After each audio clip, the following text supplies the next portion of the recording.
analyze the rhythm discrimination task, so how to calculate.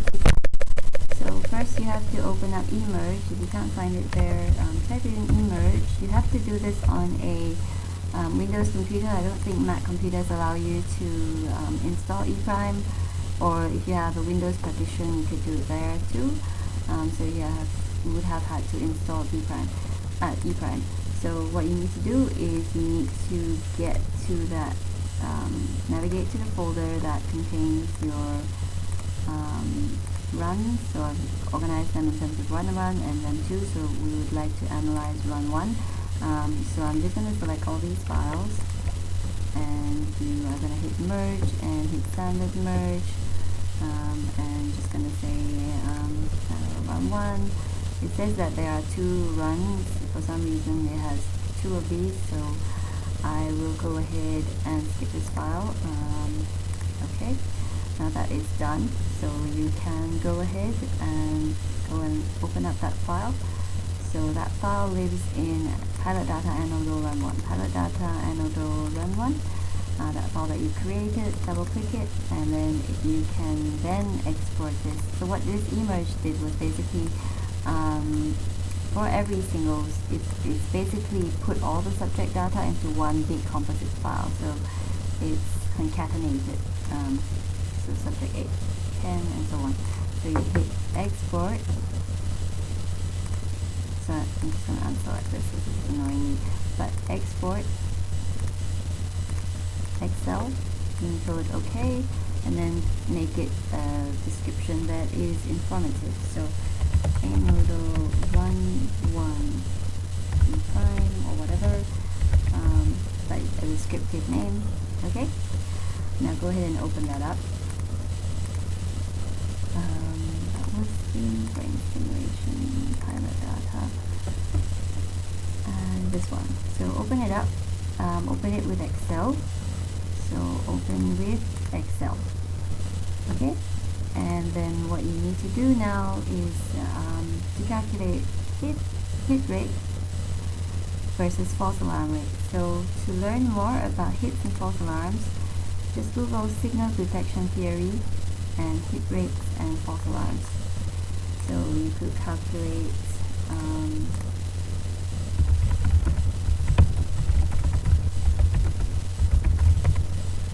so the formula will ask you,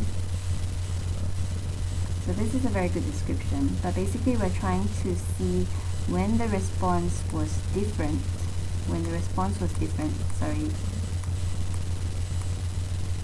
participants said yes, there was a change, something happened. So this column, was there true change in the stimuli? If there was a true change in the stimuli and the subject was correct, it was a hit. If there was no change in the stimuli, but the subject said there was a change, it was a false alarm. So E prime is simply the proportion of hits minus the proportion of false alarms, the Z transform proportions. So I'll show you how to calculate that. First, you need to calculate how many hits there were. So because this Excel is quite annoying, I like to wrap text so I can see all the words. So we look for the column called rhythm response and then rhythm correct response. So here we have rhythm correct response, that's the guy we want, and we look for rhythm response, that's also the one we want. Okay, so I'm going to go ahead and hide these other ones because it's a little bit confusing to have so many. And then I'm going to write my formula here. So I'm going to say hits here, and I'm going to say if the participant correct, if there was 0 is when there was a change. If this was 0, if there was a true change, and if the participant did say that there was a true change. So because these are two logicals, you need to put in and close that with a bracket, so you can look at the if then same as if logical test, logical test 1, logical test 2, and then you go ahead and enter your value if it is true. So value if it is true is hit, and value if it is false, so blank or whatever value. Okay, so the first one was a hit, and I'm going to apply that formula all the way down to the last cell. Okay. Now apply the same apply the corresponding formula for false alarm. So if there was actually no change, so if that value, and if that value had no change, so if that value was actually 1 and the participant said there was a change, remember 0, when your participant responded 0, they were saying there was a change.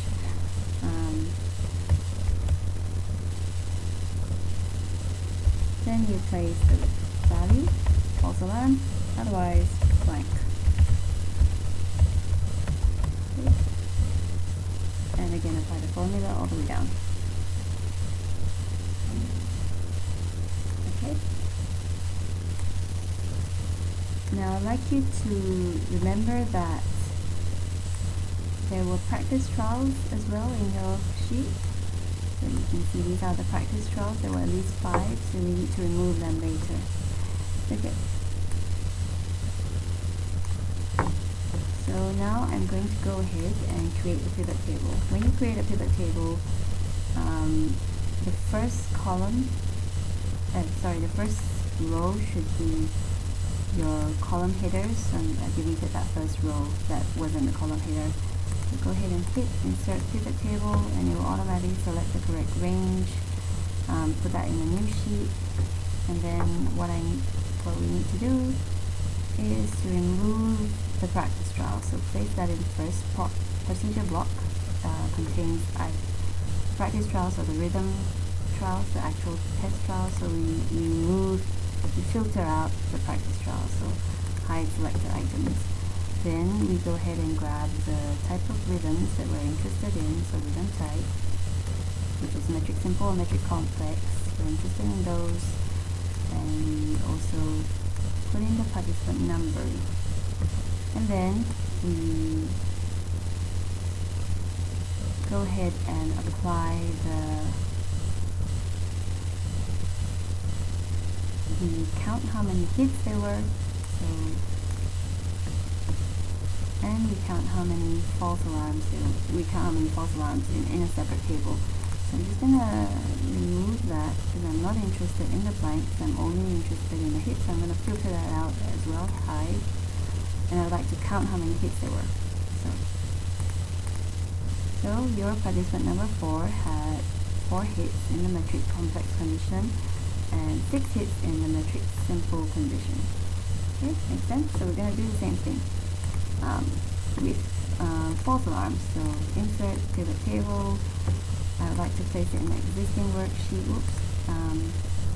So I'd like to place that here. Okay. Exact same thing.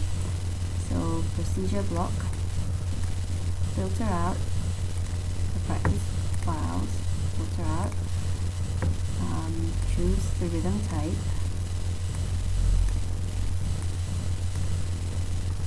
and then choose your subject number. Actually, it's easier to do it the other way around, so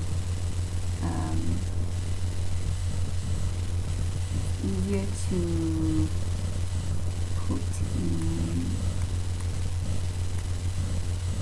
Do it the same way before first, and then I'll show you why it's easier. So, and I'll just filter that out again, the same thing. So it's actually easier to order it like that. So that you don't have these erroneous same values doubling up. I'm just gonna do that same thing. So put your hit just above your subject, and then you have the correct number. So participant number 4 had 4 hits, and so and in the metric complex condition, and 6 hits in the metric simple condition. So we need to do the same thing. So we go back to the sheet. We can say we'd like to count how many false alarms there were, that fulfill this condition. Metric complex that was false alarms. There you go.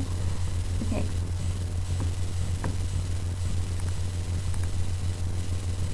Now, first thing you need to notice is that for subject number 20 and 14 and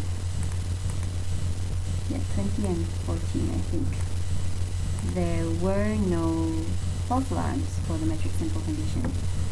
So yeah, so we need to deal with that later in the formula, but that is your basic way of calculation. So what you next need to do is calculate the Z transform of the hits. So Z transform of the hits would be, you need to get the proportion.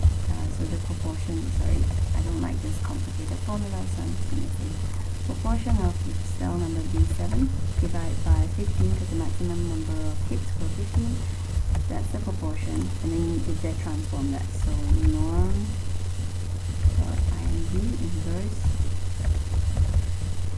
not standard inverse. That's the one you want. Okay, that's the formula. Same formula all the way through. And all the way through.